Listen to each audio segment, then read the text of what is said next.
Sources tell CBS News Russia is providing intelligence to Iran about U.S. positions in the Middle East.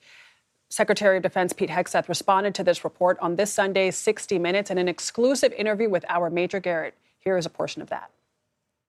Well, we're tracking everything. Our commanders are aware of everything. We have the best intelligence in the world. We're aware of who's talking to who, why they're talking to them, how accurate that information might be, how we factor that into our battle plans, our CENTCOM commander.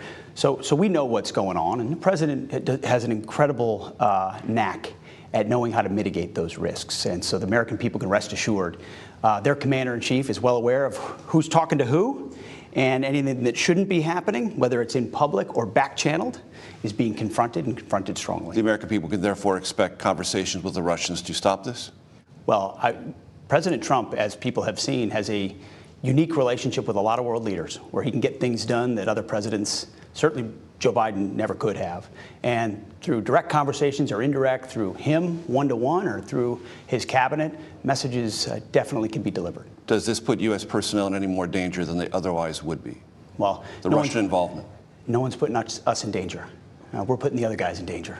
For more on Russia's involvement, CBS News national security contributor Samantha Vinograd joins us now. She is a former assistant secretary for counterterrorism at the Department of Homeland Security. Sam, thank you so much for joining us. So we have this information about the Kremlin leaking information to Iran about U.S. positions. How does this make an impact on our military effort? Well, Adriana, I fear that it's less the Kremlin leaking information to the Iranian regime and more the Kremlin utilizing long-established intelligence sharing mechanisms with the Iranian regime, with the Iranian intelligence services. And the Russians do have very advanced intel collection capabilities, particularly when it comes to satellite imagery. So what it tells us is this. The Russians are giving the Iranians information that they wouldn't otherwise have. That does disadvantage, even if to a smaller degree, that does disadvantage U.S. forces more so than if Russia wasn't engaging in this behavior. And it does put U.S. forces at more risk. Now, as the Secretary of War indicated, the United States does have very advanced force protection mechanisms, but the Russians are undoubtedly increasing the threat to American service members.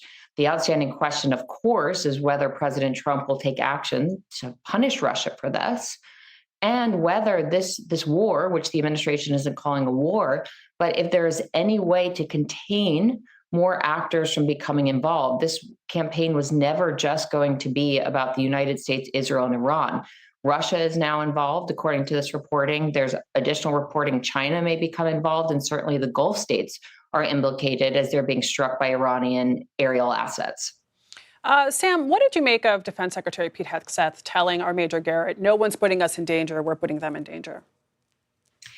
I think that is not quite an accurate analysis of what's happening. The Russians providing information on U.S. service members to the Iranians undoubtedly puts U.S. forces, again, even if it's a small degree, in more danger. I'm glad to hear the Secretary of War saying that they're not in more danger. Ostensibly, that means that force protection mechanisms are very strong.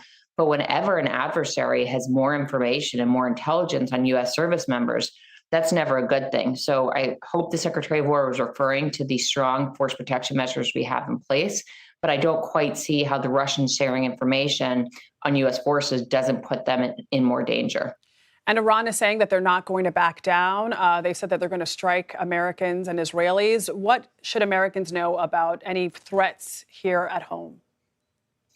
The regime is going to continue making bombastic statements about their plans for retaliation. Here at home, Americans should be aware that there is a physical threat from Iran and the surrogate networks it's developed here. They should also be aware that there's a real cyber threat. We have in the past seen the Iranian regime rely on cyber tactics to cause disruption, to hack and leak information and more. And we should also be aware the Iranian regime has a history of what we call influence operations, trying to manipulate the information that Americans are consuming. So think before you click links, think before you retweet content, and certainly in your physical surroundings, be aware of what's happening around you. And if you see anything suspicious, reach out to law enforcement. Very good advice, Samantha Vinograd. Thank you so much.